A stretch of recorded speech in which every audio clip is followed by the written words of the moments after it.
Pakistan will give us opportunities of greater cooperation in renewable energy.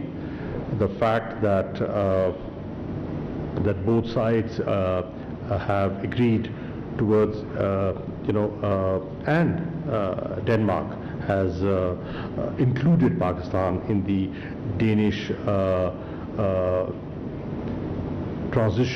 energy transition initiative. This will help us promote our capacity building within the Ministry of Energy and how we can move ahead in this direction. We also discussed the advantages of enhanced parliamentary interaction and the need to promote it. I asked the foreign minister to look at the visa categorization that we have been put into and have a fresh look at the travel advisory that we have between our two countries. I thanked him for the support we've received on GSP Plus status from Denmark, and I'm looking forward to his continued support in the days ahead. I also shared with him the concrete steps Pakistan has taken in FATF, which are concrete, comprehensive, verifiable, and how Denmark should play its role in helping Pakistan out of the grey list. So I will conclude by thanking you once again for your visit to Pakistan, and hopefully collectively we will work together to build a better bilateral relationship and to see that our region is peaceful and stable. Thank you. Well, first of all, thank you so much, Foreign Minister Qureshi, for receiving me so kindly here in Islamabad. My first visit as Foreign Minister, and I believe almost first visit in 10 years from a Danish Foreign Minister to Pakistan. We had many virtual conversations, phone conversations, 3 times during August, and I'm really pleased that we can meet face to face and have I think a very productive, a very comprehensive discussion.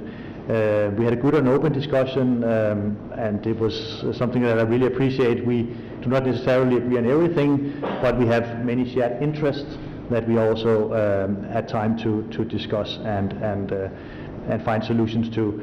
Listen, I once again want to convey my deepest gratitude to Pakistan for assisting with the Danish evacuation effort with rapid, efficient, and also substantial support, also in the airport, of course, in Islamabad.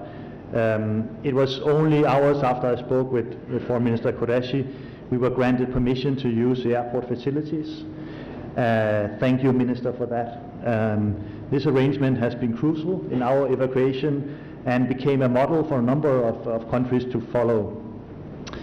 We also had opportunity yesterday to thank the staff in the airport that assisted Danish authorities and staff there during the evacuation effort. We have evacuated more than 1,000 people out of Kabul, our own nationals, people who work for us, and vulnerable Afghans and their families. We also discussed, and I appreciate that, the situation in Afghanistan in detail.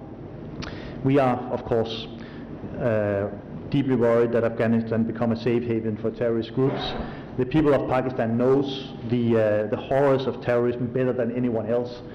Thousands in this country have died, and Pakistan is a very important country in the region. So we had a frank and good discussion on how to deal with the new Taliban regime, how it can become the government in Afghanistan become more representative, inclusive, also respecting fundamental human rights, including the rights for all, including women and minorities, and also ensuring girls can go to school again. Things like that was very important.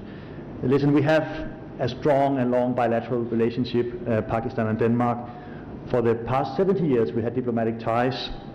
We now plan to strengthen them further in areas such as climate change, energy, green transition, but also sustainable trade and commercial ties. There's a huge potential here. We have seen some growing trade relations, and it's an upward curve, but we can do even more. And I want to commend the energy transformation and also the climate efforts that the Pakistani government is doing. I was very pleased to plant a tree with His Excellency before our meeting. Denmark के वज़ीर ख़ारजा